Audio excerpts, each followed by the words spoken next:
माझी मुलगी लय आवाज काढे पण काय तिला निघाय जमलं नाही. पाणी मागत होते. हे शेवटचं घर आणि या घराच्या भिंतीपर्यंत ती माती आली आहे. ते डायरेक्ट आतमध्ये आलंय. भिंतीवर तो काळ आजही थरथरतोय. पडलेल्या भिंतींना आवाज नाही, पण कोपऱ्यातलं कॅलेंडर अजूनही रडतंय. नमस्कार, मी वर्षा चास्कर गाव दौरामध्ये आज आले आहे अशा गावात जिथे मृत्यूची चादर पसरून मातीनं अख्खा गाव गिळून टाकला आहे. राजगुरुनगर ते कर्जत असा प्रवास करत मी पोहोचले इर्शाळगडाच्या मध्यावर असलेल्या इर्शाळवाडीत.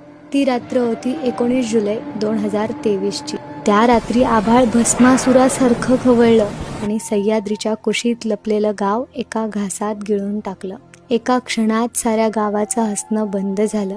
आईच्या मांडीवर झोपलेली लेकरं त्या मातीखालच्या अंधारात गप्प झाली. आईचा ओलसर पदर अजून दरवाजावर टांगलेलाच, पण ती आई मात्र ढिगाऱ्याखाली गप्प झालेली होती. एक छोटा हात माती खालून मदतीसाठी वर उमगला खरा, पण त्यावरच काळाने मोकळा दगड टाकलेला. कोणीतरी ढिगाऱ्या खालून हलकेच कुजबुजत होतं, आई. पण त्या आवाजात तहान भूक नव्हती, फक्त एक शेवटची हाक होती.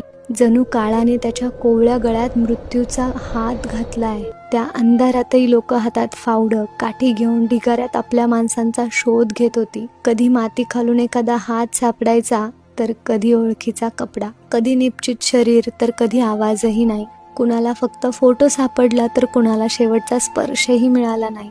पण शोध होता तो आपल्या हृदयाचा. दरड कोसळल्यानंतर सगळं काही संपल्यासारखं वाटलं होतं.